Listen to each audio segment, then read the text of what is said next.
Hello friends, good evening. Bio world में आप सभी का स्वागत है। आ जाइए फ्रेंड्स, आप लोगों की क्लास स्टार्ट हो चुकी है। और आज की क्लास में जो हम लोग केमिस्ट्री में जो गैसियस स्टेट चैप्टर स्टार्ट किए थे, उनके थ्योरी के कुछ लास्ट पार्ट बचे हुए हैं, तो आज उनको कंप्लीट करते हुए बहुत सारे न्यूमेरिकल क्वेश्चन सॉल्व करेंगे। आ जाइए सभी लोग। तो आ गए सभी लोग। चलिए, आज जो हम लोग ग्राहम साहब का जो डिफ्यूजन का लॉ है उनके बारे में देखेंगे। अगर उनको हिंदी में बोला जाए तो ग्राम्स के विसरण का नियम, उसको हिंदी में बोला जा सकता है। आप देख सकते हैं यहाँ पर ग्राम्स के विसरण का नियम। अभी तक हम लोगों ने क्या देखा था? टोटल प्रेशर निकालने के लिए देख सीख चुके थे। ठीक है, जितना भी प्रेशर रहेगा सबको ऐड कर देंगे तो क्या निकल के आ जाएगा? हमारा टोटल प्रेशर आ जाएगा। यहाँ तक हम लोगों ने पिछले क्लास में कंप्लीट कर लिए थे। चलिए, अब यहाँ से आगे बढ़ते हैं। Graham's law of diffusion. Diffusion किसे बोलेंगे? जब कोई गैस किसी दूसरे गैस में अपने आप मिश्रित हो जाता है तब उसे क्या बोलते हैं? विसरण बोलते हैं। अगर ईटा और पानी को मिलाइएगा तो नहीं मिलेगा, ठीक ना। अगर पानी पानी को मिलाइएगा तो मिल जाएगा, गैस गैस को मिलाइएगा तो मिल जाएगा, ठीक है, क्योंकि सेम नेचर होना चाहिए तभी मिलेगा। तो क्या हो जाएगा? विसरण हो जाएगा। विसरण को इंग्लिश में क्या बोलते हैं? डिफ्यूजन बोलते हैं। अब किस रफ्तार से ये दोनों गैस जो है आपस में मिल रहे हैं उसको बोलते हैं रेट। किस रेट से? इंग्लिश में बोलेंगे रेट, और हिंदी में बोलेंगे किस रेशियो से या किस अनुपात में मिल रहे हैं, ठीक है। तो इसे ही बोलते हैं डिफ्यूजन रेट। क्या बोलेंगे? Diffusion diffusion rate. Diffusion rate बराबर क्या होता है? वॉल्यूम वॉल्यूम पर टाइम, ठीक है। कितने लीटर कितने सेकेंड में मिल रहे हैं गैस आपस में, इसको क्या बोलेंगे हम? Diffusion rate. चलिए, दूसरे कलर से इसको हम थोड़ा सा घेर देते हैं ताकि आप लोगों के सामने ये हाईलाइट हो जाए, ठीक है। इसको नोट कर लीजिएगा, ठीक ना। क्या निकल के आ गया? डिफ्यूजन रेट का फॉर्मूला आपके सामने, वॉल्यूम पर टाइम। इससे क्या होगा? आपको पता चल जाएगी कि किस अनुपात में या किस रेशियो से जो है दो गैस आपस में मिल रहे हैं, ठीक ना। चलिए आगे बढ़ते हैं। जब आगे बढ़ते हैं तो ग्राहम साहब ने कुछ और कहा है। चलिए रेड वाला ले लेते हैं। ग्राहम्स के विसरण नियम के अनुसार किसी गैस का विसरण दर उसके घनत्व डेंसिटी के वर्गमूल के व्युत्क्रमानुपाती होता है। गैस का जो विसरण दर होता है उसके घनत्व, गैस के जो घनत्व होते हैं उसके वर्गमूल के व्युत्क्रमानुपाती होते हैं। अर्थात डिफ्यूजन का डी से लिख देते हैं, कोई दिक्कत नहीं ना। डिफ्यूजन रेट क्या होगा? वर्गमूल के व्युत्क्रमानुपाती। व्युत्क्रमानुपाती को क्या बोलते हैं? इस चीज से देते हैं व्युत्क्रमानुपाती। क्रमानुपाती समानुपाती मतलब होता है, समझते हैं ना, कि डायरेक्ट हो, बढ़ेगा, एक बढ़ेगा दूसरा भी बढ़ेगा। लेकिन व्युत्क्रमानुपाती में क्या होता है? एक घटेगा तो दूसरा बढ़ेगा, और दूसरा बढ़ेगा तो एक घटेगा, ठीक। क्या होता है? इसके घनत्व के वर्गमूल के व्युत्क्रमानुपाती होता है। अर्थात क्या हो जाए? एक बट्टा डेंसिटी भी लिखिए या घनत्व भी लिखिए। चलिए हम डेंसिटी ही लिख देते हैं, इंग्लिश वाले नहीं तो परेशान हो जाते हैं। डेंसिटी, डेंसिटी को क्या बोलते हैं? घनत्व। किसी को कोई दिक्कत नहीं होना चाहिए, सबके लिए हो गया, ठीक है। डिफ्यूजन रेट बराबर क्या हो गया आपको? यहाँ पर डेंसिटी यानी कि घनत्व के वर्गमूल के व्युत्क्रमानुपाती। वर्गमूल को ही ना रूट से दिखाया जाता है। चलिए आगे थोड़ा सा इसको हम सॉल्व करते हैं। तो आप देख सकते हैं कि इसको आप ऐसे लिख सकते हैं, आर लिख देते हैं। रेट ऑफ डिफ्यूजन का डायरेक्ट आर लिख देते हैं। ये क्या हो गया? 1/√डी। डी मतलब डेंसिटी, ठीक है। डी मतलब डेंसिटी, ऐसे हो गया। इसको हम R1 भी मान सकते हैं। अगर सपोज दैट R2 लाते हैं तो ये तो हो गया एक के लिए, ठीक है। ये हो गया आपको एक के लिए, है ना। यहाँ से अगर हम R2 लाते हैं तो R2 का भी यही हो जाएगा, R2 का भी यही हो जाएगा ना। अगर हम इसको R1 मानते हैं तो ये D1 हो गया, तो यहाँ पर क्या आ जाएगा? √D2। ठीक है। और एक तरफ सेम मिल जाएगा दोनों चीज़ आपको, तो दूसरी तरफ आप कर सकते हैं। बताइए, राइट तरफ अगर आपको सेम मिल रहा है तो लेफ्ट तरफ क्या होगा,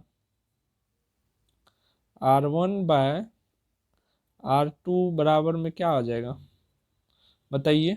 इसको हटाने के लिए क्या करना पड़ेगा, हम ऐसे कर देंगे D2/√अंडर D1। ठीक है, ये फॉर्मूला हो गया, इसको याद रखिएगा हमेशा, ये फॉर्मूला याद रखिएगा हमेशा। ठीक है, चलिए जिनको नहीं समझ में आ रही दोबारा दोबारा जो है आप वीडियो देखिएगा, इनको लाइव सेशन समाप्त होने के बाद दोबारा इसको देखिएगा, सही से समझ में आ जाएगी। और रेट बराबर क्या पता है आप लोग को, क्या पता है आप लोग को रेट बराबर बताइए, वॉल्यूम बट्टे टाइम।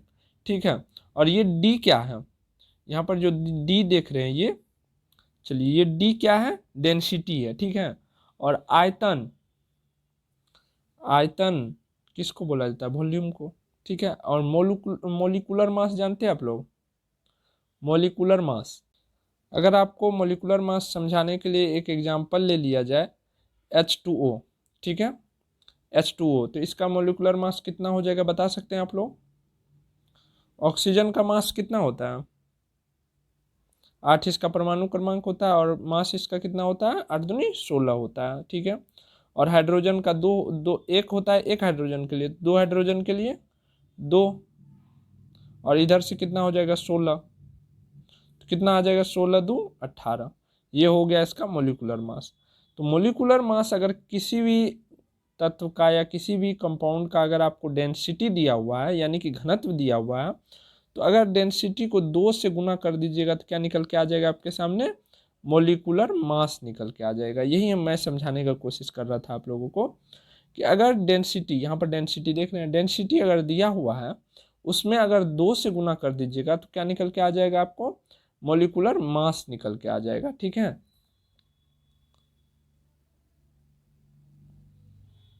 Molecular mass.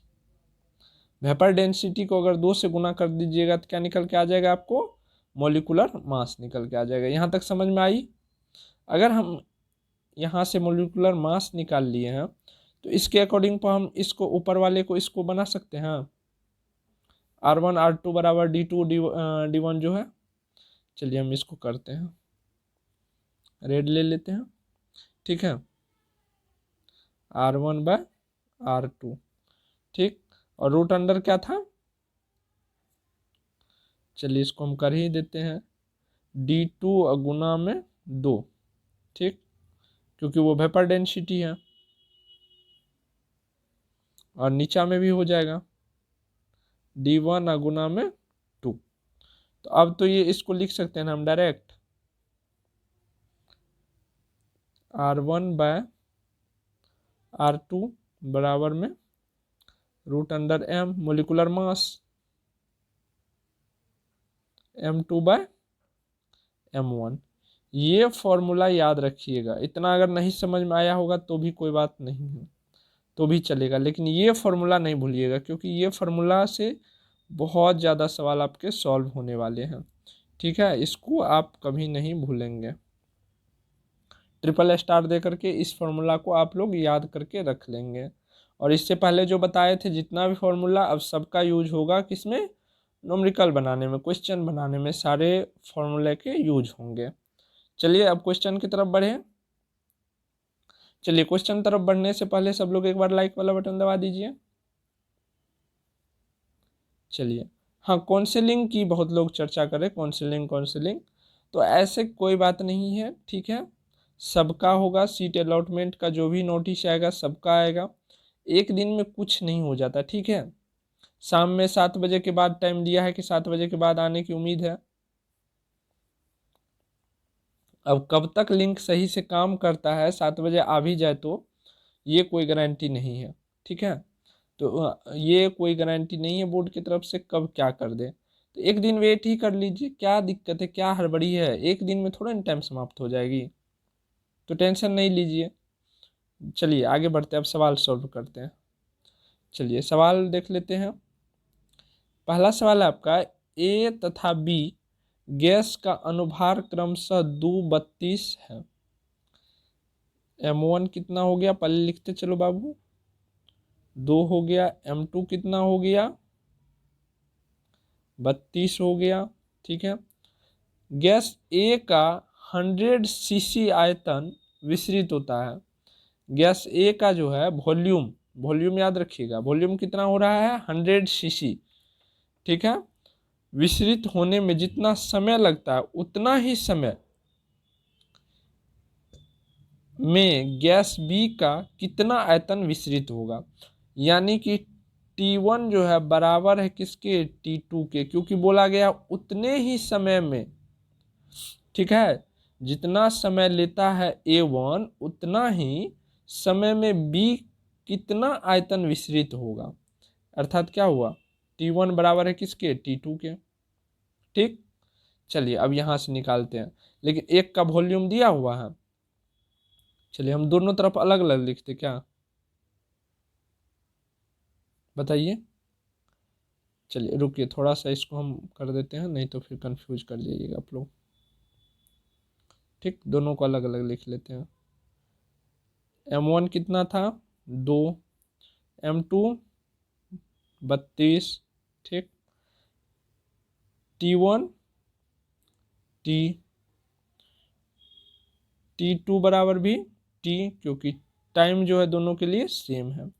वॉल्यूम जो है इसका ए का, ए के लिए लिख रहे हैं। ठीक है, और ये जो है बी के लिए लिख रहे हैं, सब कुछ अलग करके लिखे। ठीक है, ठीक, भी वॉल्यूम इसका कितना है, 100 सीसी। और इसका क्या करना है, वॉल्यूम ज्ञात करना है, V2 क्या करना है, ज्ञात करना है। ठीक है, चलिए बनाइए, जिससे समझ में आ रही है बनाइए। यहाँ पर कौन सा फॉर्मूला लगेगा, अभी जो जस्ट बताए थे वही फॉर्मूला लगेगी। चलिए इसको थोड़ा सा ऊपर कर लेते हैं और फॉर्मूला पटाख से पुट करते हैं। फॉर्मूला क्या था, R1/R2 बराबर रूट अंडर क्या था, मोलिकुलर मास दिया हुआ तो मोलिकुलर मास वाला ही लेंगे। लास्ट में जो आप लोगों को बताए थे कि वेपर डेंसिटी को अगर 2 से गुना करेंगे हम तो क्या निकल के आ जाएगा, मोलिकुलर मास निकल के आ जाएगा, तो वही पुट करेंगे हम। ठीक है, चलिए पुट कीजिए, M2/M1। ठीक है, यहीं पर जो हम लिख देते हैं, क्या इधर इतना बढ़ाएंगे, यहीं पर मान पुट कर देते हैं। इसको रुके थोड़ा सा मिटा देते हैं, नहीं तो कहिएगा कि, चलिए यहाँ पर बराबर देके फिर हम रूट के अंदर ही सब कुछ लिख देते हैं। चलिए क्या क्या था आपका, M2 कितना है, 32 है, 32, और M1 कितना है बताइए, 2 है, तो कट जाएगा 16 से, थोड़ा सा ऊपर बढ़ा लेते हैं। ठीक, समझ में आ रही है ना सबको। चलिए रूट अंडर अब कितना बच गया है, 16 बच गया, और ये R1/R2। ठीक, ये चल ही रहा है, यहाँ पर भी होता तो हम शॉर्ट कर दिए हैं। ठीक ना, चलिए अब क्या लिखना है हमको बताइए। अच्छा, R1 का भी हम लोग कर देते हैं। R क्या चीज़ है, वॉल्यूम बटे क्या होता है, टाइम होता है, वॉल्यूम बटे टाइम होता है ना, तो वैसे भी काट सकते हैं इसको, नहीं तो उस फॉर्म में भी काट सकते हैं। ठीक, चलिए हम इसको जो है वॉल्यूम बटे टाइम के फॉर्म में लिख कर ही काटते हैं। ठीक ना, इस प्रोसेस को यहाँ से जो है, इस प्रोसेस को फिर आगे बढ़ा रहे हैं। तो आर बराबर क्या लिखे थे हम, वॉल्यूम बट्टा टाइम, तब निकला था रेट ऑफ डिफ्यूजन। ठीक,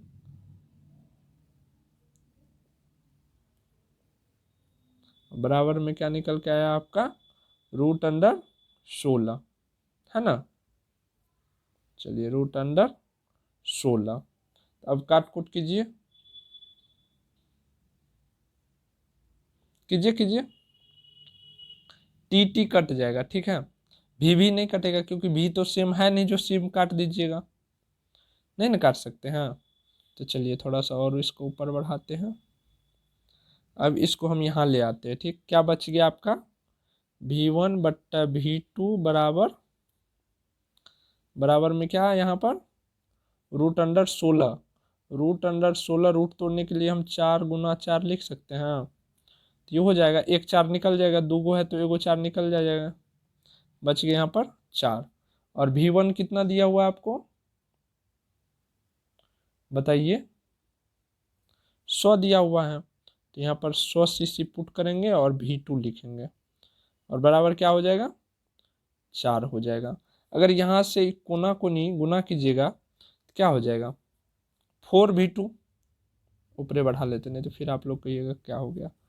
अगर कोना कोनी गुना कीजिएगा तो क्या हो जाए, इसके बटे में नहीं कुछ है 1 कर दीजिए, तो 100 गुना होगा 1 से और V2 गुना होगा 4 से, तो 4V2 बराबर क्या हो गया 100।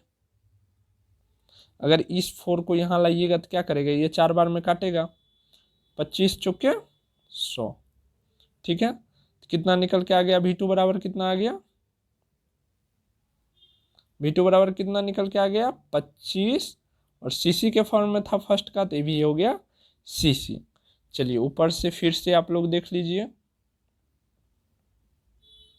ये देख लीजिए, फर्स्ट स्क्रीनशॉट मार दीजिए इसको, थोड़ा सा हम इसको जूम आउट कर देते हैं ताकि सही से आ जाए। फर्स्ट स्क्रीनशॉट मारिए। चलिए नेक्स्ट बढ़ते हैं। चलिए सेकेंड स्क्रीनशॉट मार लीजिए और सीसी यहाँ पर लिख दीजिएगा, बस हो गया कंप्लीट। समझ में आ गई सबको ये समझ। चलिए आगे बढ़े, अगला सवाल देखें। चलिए अगला सवाल देखते हैं। अगला सवाल है H2 तथा O2 की विसरण दर का अनुपात है। H2 तथा O2 का क्या है, विसरण दर का अनुपात है। चलिए विसरण दर का अनुपात क्या होगा वो आपको दिखाना है। विसरण दर का अनुपात रेट ऑफ डिफ्यूजन अभी दिखाए थे ना बट्टे में करके, तो वही अनुपात वाला है जो फॉर्मूला अभी निकला था। तो क्या हो जाएगा, R लिख देते हैं, RH2, यानी कि H पहले है तो H2 का ले लेते हैं, rate of diffusion of H2, और उसके बाद है O2 कर देते, rate of diffusion of O2, ठीक है। बराबर में क्या करेंगे हम, मोलिकुलर मास ही लेंगे, ठीक है। क्या करेंगे हम, मोलिकुलर मास ही लेंगे। तो मोलिकुलर मास ऑफ जो पहले है उसका यहाँ पर मोलिकुलर मास पहले, ठीक है, सॉरी जो बाद में है उसका मोलिकुलर मास पहले, MO2 का हो जाएगा, ठीक ना। तो M2 यहाँ पर लिख देते, बगल में लिखते ही जाते हैं, क्या 17 बार करेंगे, समझ में आ रही ना।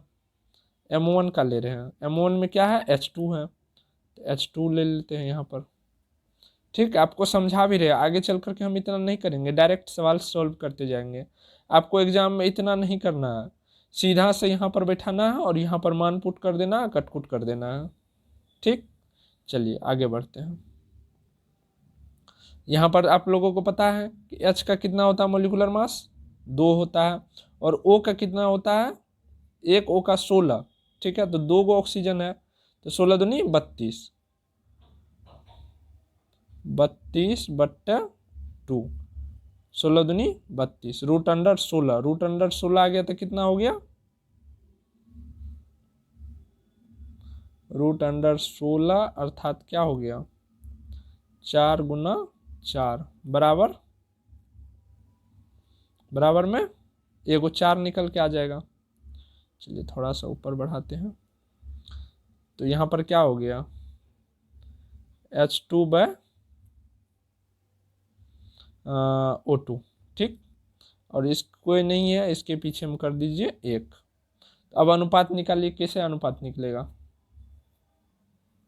बताइए, इसके सामने ये है तो ये निकलेगा 4:1, ये निकल के आ गया, इसको रेशियो इसका निकल के आ गया 4:1। इसी अनुपात में क्या होगा, एक दूसरे में विस्तृत होगा। देखिए ये कितना नंबर ऑप्शन में 4:1, उधर 4:1 तो है, ये नहीं है, एक ऑप्शन बना लीजिए डी नंबर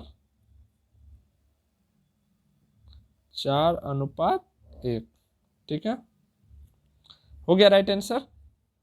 चलिए थोड़ा सा जूम आउट कर देते ताकि आप लोग स्क्रीनशॉट ले सकें।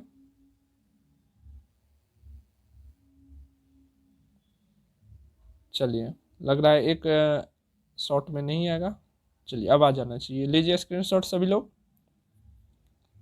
चलिए आगे से बढ़े। अगले सवाल की तरफ बढ़ें। चलिए अगला सवाल देखते हैं। अगला क्वेश्चन है, स्थिर ताप पर किसी गैस का आयतन दोगुना करने पर उसका दाब हो जाएगा। स्थिर ताप, यहाँ पर देखिए टेम्परेचर क्या है, कांस्टेंट है। और जब हम गैसियस स्टेट स्टार्ट किए थे चैप्टर, तो आप लोगों को बताए थे बॉयल्स लॉ। बॉयल्स लॉ में क्या था, टेम्परेचर क्या होता था वहाँ पर, कांस्टेंट रहता था। जब टेम्परेचर कांस्टेंट रहता था तो वॉल्यूम क्या होता था, बताइए, इन्वर्सली प्रोपोर्शनल टू प्रेशर। ऐसा होता था क्या, बताइए। जो लोग वो दोनों लेक्चर नहीं देखे हैं तो प्लीज़ आप लोग वो दोनों लेक्चर गैसियस स्टेट का ज़रूर देख लीजिएगा।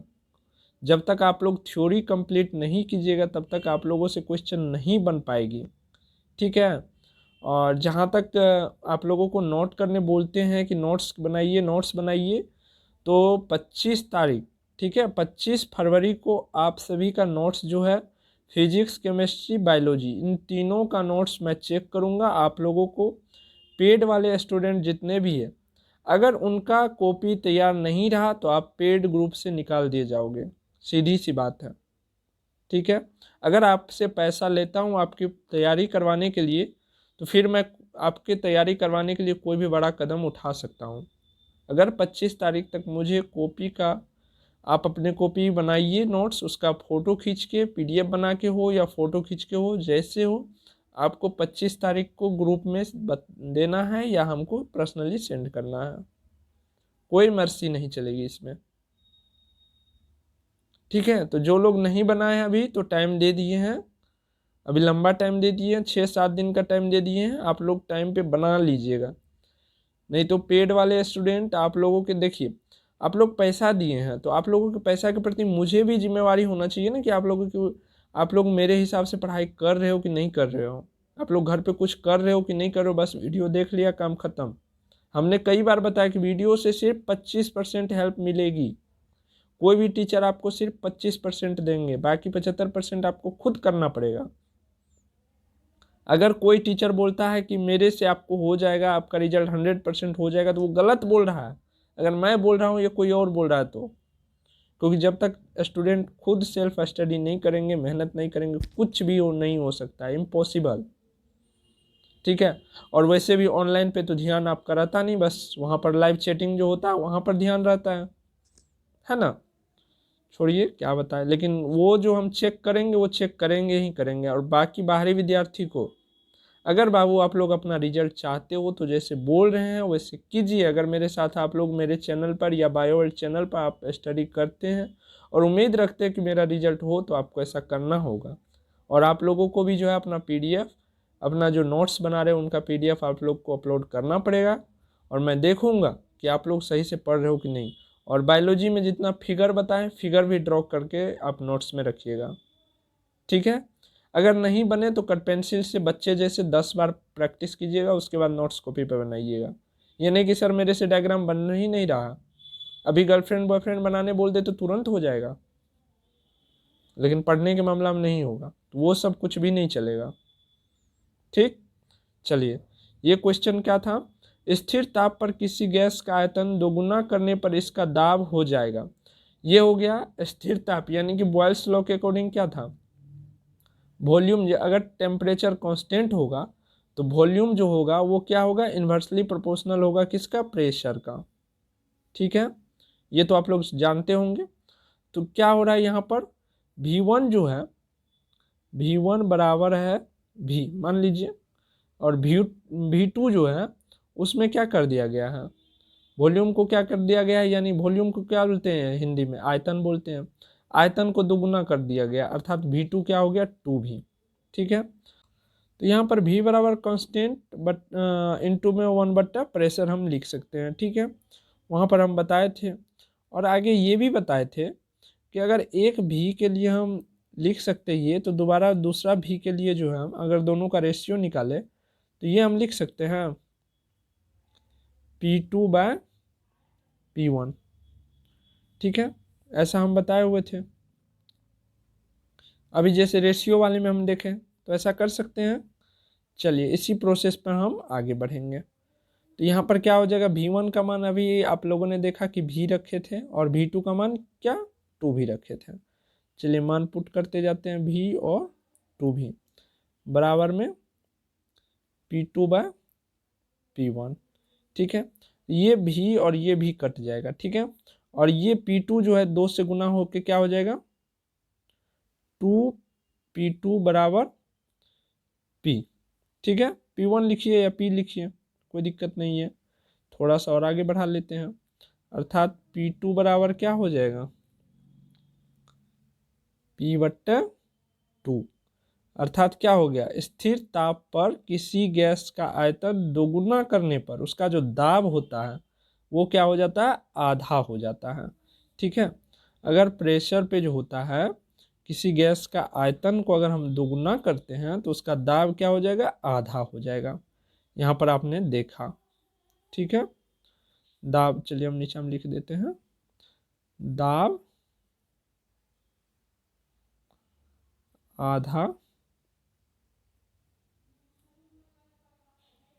हो जाता है। ठीक है, समझ में आ गई सबको। चलिए आगे बढ़ते अगला क्वेश्चन देखते हैं। ठीक, चलिए अगला क्वेश्चन देख लेते हैं।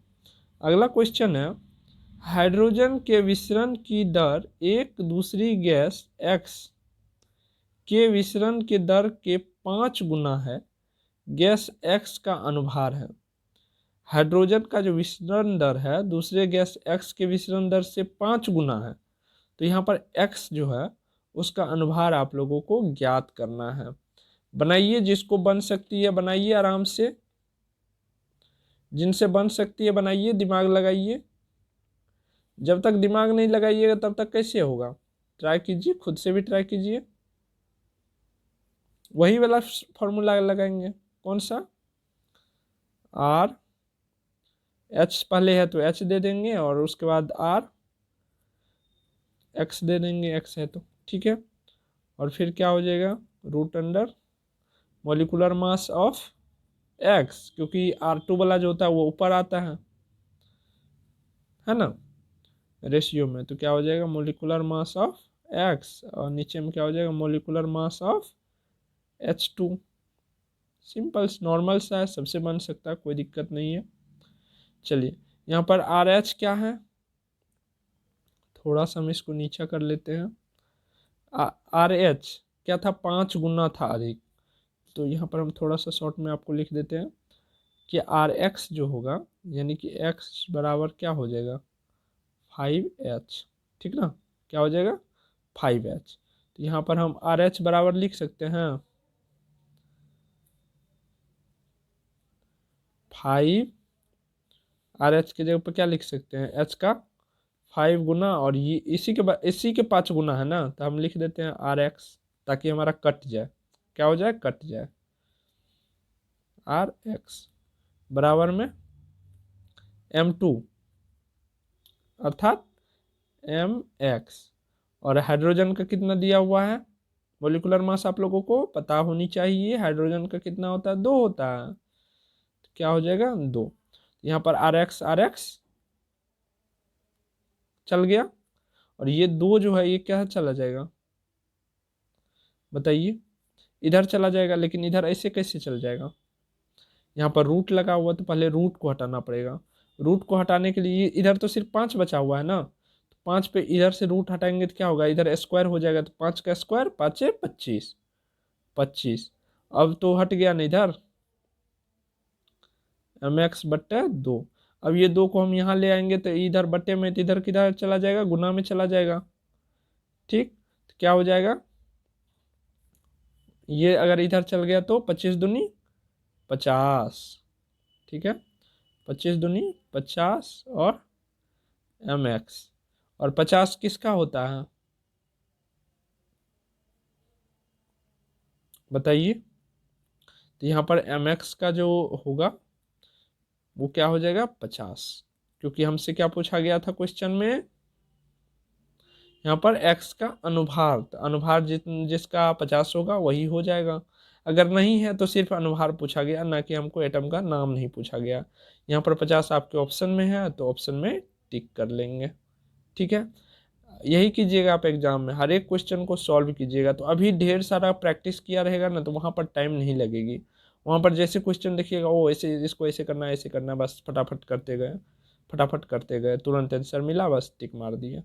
ठीक, तो ज़्यादा टाइम नहीं लेना है, टाइम टेकिंग सवाल पहले नहीं बनाना है, बाद में बनाना है टाइम टेकिंग सवाल।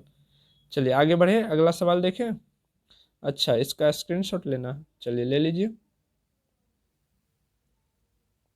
चलिए फर्स्ट स्क्रीनशॉट मारिए। चलिए दूसरा वाला में ले लीजिए कंप्लीट।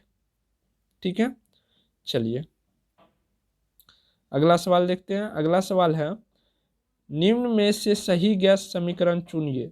अभी आप लोगों को बताएं हम।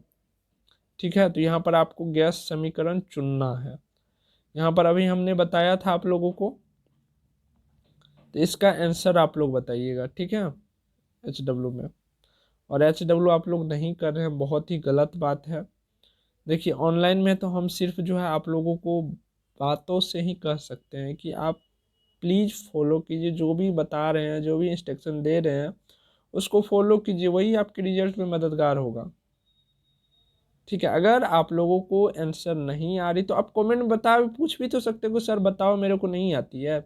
एक लड़की थी जो आज के क्लास में जो है, आज सॉरी क्लास में नहीं, यूट्यूब पे ही कम्युनिटी में एक क्वेश्चन दिए हुए थे। तो मैंने देखा कि वो बहुत कोशिश की, शायद गलत हो जा रहा था या क्या पता नहीं, कन्फ्यूजन था, तो वो सीधा पूछी कि सर इसका आंसर क्या होगा। हम बड़े आराम से उसको आंसर बता दिए, जब पता नहीं है तो कोई बात नहीं, पूछे बता देंगे। लेकिन आप लोग तो महान हैं, ना बताइएगा ना हमसे पूछिएगा, कि पूछेंगे तो और लड़का या लड़की होगा हमको देखेगा तो क्या बोलेगा कि इसको नहीं आता इसलिए पूछे। और लड़का लड़की से क्या मतलब, उसका रिजल्ट हो जाएगा तो कल के डेट में ना आपको फ़ोन करेंगे ना आपको देखने आएंगे। किसी से मतलब नहीं रखिए, पढ़िए। अगर नहीं होगा रिजल्ट ना, तो बगल वाला हो जाएगा, तो उसके जो है ना, उसके बाद देखिएगा उसका स्टेटस और उसका जो होगा वो अलग होगा। ठीक ना, और आप ऐसे ही रह जाइएगा। तो प्लीज़ आप लोग जो है थोड़ा बहुत मेहनत करना स्टार्ट कर दीजिए, टाइम नहीं बचा हुआ है। सभी जो है बुक खरीद लीजिए और स्टडी स्टार्ट कर दीजिए। और बात रही काउंसलिंग सीट अलॉटमेंट की, तो उनके बारे में भी हम पूरी नज़र बना के रखे हुए हैं। जैसे ही मतलब ईजिली जानकारी आ जाएगी कि इस तरह से सभी स्टूडेंट भी उनको देख सकते हैं, तो वो मैं बता दूंगा। ऐसा थोड़े ना कि मैं चेक कर लिया या मैं देख लिया उसके बाद नहीं बता पा रहा हूँ, तो ये नहीं हो पाएगा। सभी के लिए जो जानकारी उपलब्ध हो सके वैसा करके मैं जो है करियर काउंसलिंग वाले से जो है, करियर काउंसलिंग वगैरह जितना भी करते रहते हैं, ये सब काउंसलिंग वगैरह जो करते हैं उनसे मैं बात कर रहा हूँ। तो वो बोले कि थोड़ा वेट कीजिए, उसके बाद जो है सारा इन्फॉर्मेशन आपको दे देंगे। तो आप लोग भी थोड़ा वेट कीजिए। ठीक है, सारा इन्फॉर्मेशन जैसे ही आप हमको मिलेगी मैं आप लोगों तक पहुंचा दूंगा अच्छे से। या जब तक कि मैं सिर्फ जान करके थोड़ा सा मतलब वीडियो में बक दूंगा, ये ऐसे होगा वैसे होगा, चल जाऊंगा, फिर आप लोग कंफ्यूज कर जाओगे, सर नहीं समझे नहीं समझे। ठीक ना, तो जानकारी लीजिए, लेट से ही सही लेकिन पूरी लीजिए। फिर मिलते हैं नेक्स्ट क्लास में।